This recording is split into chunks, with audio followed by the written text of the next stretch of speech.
مفتی صاحب نے جواب لکھا کہ جہاں یہ بات صحیح ہے، نبی کو عالم بیداری میں دیکھا جا سکتا ہے۔ اب سوال یہ آتا ہے کہ یہ تو یہ بات ان کے جو ہے نا ماننے والے علماء بھی تسلیم کر رہے ہیں کہ دیکھا جا سکتا ہے نبی کو، تو اس کا مطلب یہ ہوا کہ جب دیکھا جا سکتا ہے تو وہ آ بھی سکتے ہیں، تبھی تو دیکھا جا سکتا ہے، ورنہ ان کو کہنا چاہیے تھا کہ وہ آ ہی نہیں سکتے تو دیکھا کہاں سے جا سکتا ہے۔ اس کو ایسا سمجھا، اگر کوئی مجھ سے سوال پوچھے کہ اس زمانے میں ڈائناسور کو دیکھا جا سکتا ہے تو میں کیا کہوں گا کہ ڈائناسور جب ہے ہی نہیں تو اب دیکھا کہاں سے جا سکتا ہے۔ لیکن اسی طرح جب انہوں نے جواب دیا کہ ہاں نبی کو دیکھا جا سکتا ہے، اور ساتھ میں دلیل دی امام جلال الدین سیوطی رحمۃ اللہ تعالیٰ علیہ کی، کہ انہوں نے کتاب کے اندر پوری تفصیل اور دلائل کے ساتھ اور واقعات کے ساتھ بھی اس کو ثابت کیا ہے کہ نبی کو عالم بیداری میں دیکھا جا سکتا ہے، اور یہ بات دیوبند کے فتوے میں لکھی ہوئی ہے، نہ کہ بریلوی کتاب میں۔ تو اب جب نبی کو دیکھا جا سکتا ہے یہ بات ثابت ہو گئی ہے، تو اس لیے جو سنی عوام کہتی ہے کہ سنا ہے آپ ہر عاشق کے گھر، وہ بات بالکل درست ہے۔ ابھی چلیں اس بات سے آگے ایک اور دلیل دیجیے اسی میں، یعنی آگے چل کر ایک واقعہ اور بھی نقل ہے، انہوں نے اسی دلائل کے اندر 2-3 صفحہ کے بعد ایک واقعہ لکھا ہے، میں مختصر کروں گا کہ ویڈیو زیادہ بڑی نہ ہو، اس لیے وہ آپ نے علماء سے سنا بھی ہوگا۔ شیخ سعدی رحمۃ اللہ تعالیٰ علیہ کے شعر کے تعلق سے ہے کہ ایک شخص جو ہے وہ ان کا شعر پڑھتے ہوئے جا رہے تھے، 4 لائنوں کا شعر تھا، 3 لائنیں دہراتے تھے، 1 لائن ان کو یاد نہیں آتی تھی۔ شیخ سعدی آئے، یعنی ایک سفید لباس میں بزرگ آئے، انہوں نے وہ 4تھی لائن شعر کی بتائی اور وہ چلے گئے۔ جانے والے نے پوچھا کہ آپ کون ہو، آپ نے میری مدد کی، آپ مجھے بتا دو، تو انہوں نے فرمایا کہ میں شیخ سعدی ہی ہوں، یعنی جن کا وہ شعر پڑھ رہے تھے۔ جب یہ شعر پڑھا جا رہا تھا، ان کے وقت سے کئی سال پہلے شیخ سعدی وفات پا چکے تھے، تو مطلب یہ ہوا کہ شیخ سعدی نبی نہیں ہے، لیکن مدد کے لیے، اور اچھا یہ ہندوستان کا واقعہ ہے کہ جو شعر پڑھ رہے تھے، اور شیخ سعدی کی مزار ہندوستان میں بھی نہیں ہے، تو وہ جو ہے اگر یعنی بیرون ملک سے آ سکتے ہیں، اور کتنے لمحے میں، یعنی بہت کم مدت میں، بہت کم ٹائم میں، بہت تھوڑے وقت میں ایک شعر بتانے آ سکتے ہیں، تو یہاں 2 چیزیں واضح، ایک تو یہ ان کو خبر تھی کہ وہاں پر جو ہے وہ شعر پڑھا جا رہا ہے، اس کی وہ خبر رکھتے تھے، تبھی وہ مدد کے لیے آئے۔ دوسری بات، ان کی دوری طے کرنا کتنی کم مدت میں تھی، تو آدمی سوچتا ہے کہ مدینے سے آئیں گے تو شاید کوئی ہوائی جہاز کا ٹکٹ کرا کے تھوڑی نہ آئیں گے، نبی یا ولی آئیں گے، یہ ان کی کرامتیں ہوتی ہیں کہ وہ لمحے بھر میں کہیں بھی آئیں، کہیں بھی چلے جائیں۔ اب ایک چیز اور ہے کہ اسی کے اندر یعنی فتاوی عثمانیہ کے اندر ایک سوال اور بھی ہے، جس کے بارے میں یہ پوچھا گیا کہ یہ جو معراج کی رات حضور علیہ السلام گئے تھے، دوسرے نبیوں نے حضور علیہ السلام کی امامت میں جو ابتدا میں نماز پڑھی تھی، یہ جسم کے ساتھ پڑھی تھی یا ان کی روح آئی تھی؟ تو مفتی صاحب کہتے ہیں کہ باقی نبیوں نے جو نماز پڑھی تھی، امام ہمارے حضور علیہ السلام امام بنے تھے، وہ جسم کے ساتھ تھے۔ اس کے بارے میں کوئی واضح دلیل نہیں، لیکن ظاہر یہ ہے کہ وہ جسم کے ساتھ تھے۔ اب یہاں سوچنے والی بات ہے، اور یہی ان کا جواب بھی ہے، بھئی یہی دلیل اگر میں فتاوی رضویہ سے دیتا تو اعتراض کرتے کہ یار وہ بریلی کی کتاب ہے، یہ دیوبند کی کتاب ہے، جن کے میں نے حوالہ دیا کہ جب حضور علیہ السلام معراج میں گئے، امام بنے، دوسرے نبی آئے، انہوں نے نماز پڑھی، اور یہ اتنا مشہور واقعہ ہے کہ سب لوگ جانتے ہیں۔ اب یہاں ایک بات ہے جو سمجھنے کی ہے کہ جو نبی پہلے وفات کر کے جا چکے تھے، یعنی مثلاً آپ سمجھ لیجئے حضرت ابراہیم علیہ السلام، حضرت یوسف علیہ السلام، جو وفات کر کے جا چکے تھے، جب اپنی قبروں سے وہ مسجد اقصیٰ آ کے نماز پڑھے تو وہ جسم کے ساتھ آئے، پہلی چیز۔ تو اس کا مطلب یہ ہوا کہ نبی آ سکتے ہیں نا،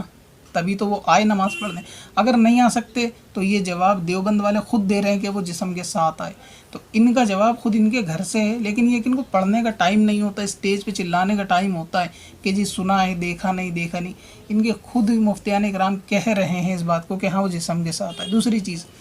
یہ جو حضور علیہ السلام معراج کی رات گئے اور ساتھ میں سارے نبیوں نے آ کے نماز پڑھی، تو ان کا کوئی واٹس ایپ گروپ تھا نبیوں کا کہ جس پہ میسج ڈالا گیا ہو کہ فلاں ٹائم میں آنا، نماز کا ٹائم ہو جائے گا، نماز پڑھی جائے گی؟ ایسا تو کچھ نہیں تھا،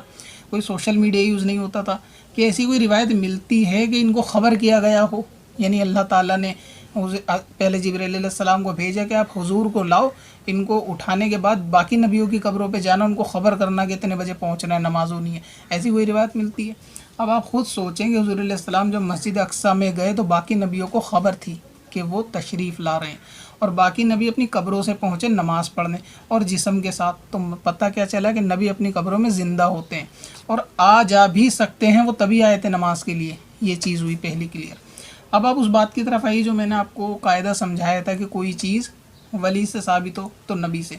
ابھی یہ دیکھیں، یہ تو چلیں حدیث کا واقعہ ہے کہ آپ اس کا انکار کرتے ہیں، لیکن لکھا دیوبندیوں نے، ٹھیک ہے. شیخ سعدی کے واقعے کو بھی انہوں نے ہی نقل کیا ہے. شیخ سعدی کون ہے؟ یہ کوئی نبی نہیں ہے. شیخ سعدی کوئی صحابہ بھی نہیں ہے. یہ اللہ تعالیٰ کے ایک نیک بندے، آپ ان کو ولی کہیں کہ یہ ایک ولی ہیں. تو ان کی طاقت دیکھیں کہ یہ جو ہے مدد کے لیے ہندوستان آئے، اپنی مزار سے اٹھ کر، اپنی قبر سے نکل کر مدد کری. اب حضور علیہ السلام اگر کسی کے، یعنی مثال کے طور پہ سمجھے کہ میرے نہیں آئے، میں نے میلاد کری، نہیں آئے کا مطلب یہ نہیں ہو سکتا کہ آ نہیں سکتے، کیونکہ قاعدہ کیا ہے کہ جو کام کسی ولی سے ثابت ہو، جو کرامت کسی ولی سے ثابت ہو، وہ نبی سے یقینی طور سے نبی اس کو کر سکتا ہے، اگرچہ وہ نہ کرے، ٹھیک ہے، نبی اس سے عاجز نہیں ہوتا. تو اگر شیخ سعدی کا آنا یہ لوگ مان سکتے ہیں دیوبندی حضرات، تو ان بھائی صاحب سے پوچھو، قاضی صاحب سے، کہ نبی کے آنے میں ان کو کیا پریشانی ہے، یعنی کیا ان کا عقیدہ ہے کہ نبی نہیں آ سکتا. تو یہ سب دلیلیں ان کے گھر کی ہیں کہ نبی کی حیات بھی ہے، نبی جسم سے آ بھی سکتے ہیں جسم کے ساتھ، اور نبی کے امتیوں میں بعض ولیوں کو اللہ تعالیٰ نے قوت اور طاقت دی، جیسے کہ شیخ محدث دہلوی رحمۃ اللہ تعالیٰ نے 4 ولیوں کے بارے میں فرمایا، جس میں غوث اعظم بھی ہیں. فرماتے ہیں کہ کچھ ولیوں کو اللہ تبارک و تعالیٰ نے اتنی طاقت دی ہے، ان کے جسموں کو اور روح کے ساتھ ان کا رشتہ اتنا قوی کرایا کہ وہ جب چاہیں جہاں چاہیں کسی کی مدد کو آ سکتے ہیں. یہ شیخ عبدالحق محدث دہلوی رحمۃ اللہ تعالیٰ علیہ بریلی کے رہنے والے نہیں تھے، نہ ہی بریلوی تھے، لیکن یہ بھی لکھتے ہیں. تو جب ولیوں کے لیے یہ بات ثابت ہے کہ اللہ تعالیٰ نے ایسی قوت ان کو دی ہے، تو نبیوں کے لیے اس کا انکار کون کر سکتا ہے؟ یعنی مسلمان تو نہیں کر سکتا، منافق تو کر سکتا ہے. اب پریشانی کیا ہے کہ ان کی کتابوں میں خود دلیلیں ہوتی ہیں ہر چیز کی، لیکن اب ان کی بھی ہم پڑھیں اور اپنی بھی ہم پڑھیں، اتنا ٹائم تو ہمارے پاس ہے نہیں. تو اپنی خود پڑھ لیا کریں، اس کے بعد اسٹیج پہ چلایا کریں کہ آپ ہر عاشق کے گھر تشریف لا سکتے ہیں یا نہیں لا سکتے. اس کا جواب اگر آپ تک پہنچ جائے تو یہ بھی بتا دیں کہ شیخ سعدی کیسے لے آئے اور باقی نبیوں نے نماز کیسے پڑھی، اور یہ ساری باتیں دیوبند کی کتاب میں لکھی ہوئی ہیں. پتھر دے حسن لالے پرن بار